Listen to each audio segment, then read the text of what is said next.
बहुत ही सुंदर और जिस कार्य की पूरे गांव का बहुत ही उमंग के साथ 36 कौम के लोगों ने मिलकर इस कार्यक्रम का आयोजन किया और पूज्य बा को आमंत्रित कर पूरे गांव को दर्शन लाभ प्रसादी लाभ का अवसर दिया।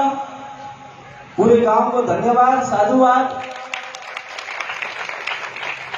क्योंकि भगवान तारेश्वर महादेव की ऐसी कृपा है कि हमारा गांव हर समय ऐसे ऐतिहासिक कार्यों के लिए जाना जाता है।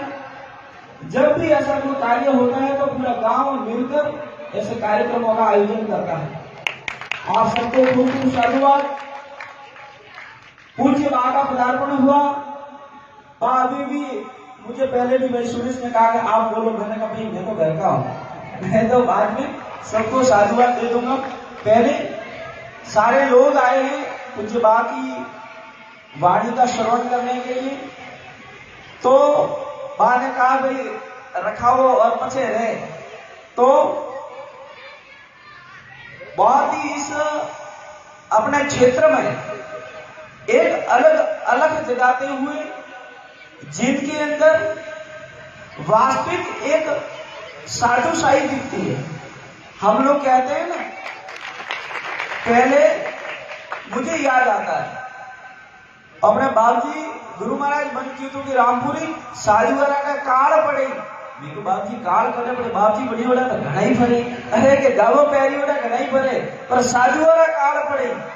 और ऐसे भयंकर कलिकाल में ऐसे बाके सानिध्य जिनके अंदर वास्तविक एक साधुशाही दिखती है, साधु का लक्षण दिखता है, जो जनता साधु से आस रखती है। हम कहते हैं कि भाई आप हमें दीक्षा दो। अब हम आपसे दीक्षा मांगे तो आप भी तो बदले में कुछ मांगोगे ना। आप कहोगे बाबूजी मैं आपने दीक्षा दो तो आप कुछ शिक्षा तो दो। आप खाली बीड़ी ऊपर आगू क्यों करो?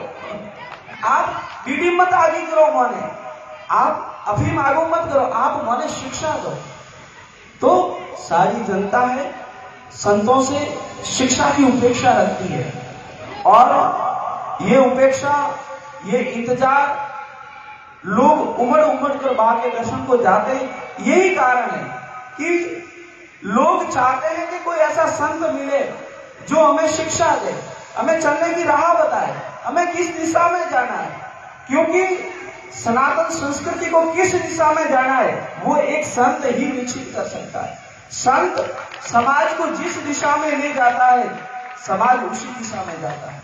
इसलिए बहुत ही हम तो सब बहुत ही गौरवान्वित है कि वहां का हमारे, और विशेषकर मैं तो कि हमारे बिल्कुल पड़ोस में बहुत ही अच्छे भजनानंदी संतों का पड़ोसी होना, बहुत ही एक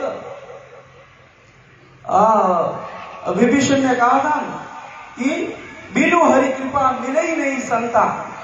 यदि अच्छे संत कोई मिल जाए तो समझना कि कहीं न कहीं परमात्मा की हमारे ऊपर कृपा है, कि ईश्वर की कृपा के बिना अच्छे संत नहीं मिलते, अच्छे महापुरुष नहीं मिलते। तो हम सब लोग बहुत भाग्यशाली हैं कि ऐसे संतों का हमारे गांव में पदार्पण हुआ। और एक साधु के नाते बा को भी बार खूब साधुवाद कि आपने समय निकालकर हमारे गांव में इतना समय संतों का लेना बहुत बड़ी बात होती है। संतों से इतना समय, क्योंकि समय की किसी भी चीज से समय को नहीं आंका जाता। समय से धन बहुत पीछे है, धन मिल जाता है पर समय नहीं मिलता। यदि कोई संत हमें समय दे रहा है समझना कि हम बहुत ही बड़े भाग्यशाली हैं। तो पूरा गांव बहुत ही खुशी है। आज मुझे भी जोधपुर जाना था, कोई महात्मा जी का वो चतुर्मास पूरा हुआ है बेंगलुरु में, वो आ रहे हैं, उन्होंने बुलाए थे। पर कल गांव वाले आए कि बाबूजी आपको वहां रहना है, तो वो काम भी छोड़कर कि भी आज हमारे गांव में ऐसे संतों का पदार्पण हो रहा है। गांव के लिए बहुत ही भाग्य की बात है, सौभाग्य की बात है। आप सबने बहुत सुंदर कार्यक्रम किया। बाप ही पधारे, बाहर के जितने भी मेहमान पधारे हैं, बांडा दंजी, माता जी का गांव, सातू, सरद, जितने भी लोग आप सबका खूब खूब स्वागत है। और वैसे तो पूरा गांव सेवा में हाजिर था, फिर भी कहीं जल सेवा की, भोजन प्रसादी की, बैठने की यदि कहीं त्रुटि रही हो तो एक सत्संग समझकर, क्योंकि ये सत्संग है, संतों का संग है, इस सत्संग समझकर आप इस बात को आगे न ले कि भाई मोरे चाय व्यवस्था नहीं हुई, भोजन रही। एक संत के नाते आप सब लोग पधारे हो, आप सबको खूब खूब साधुवाद, धन्यवाद। जय धारेश्वर महादेव, जय राम साधु राम।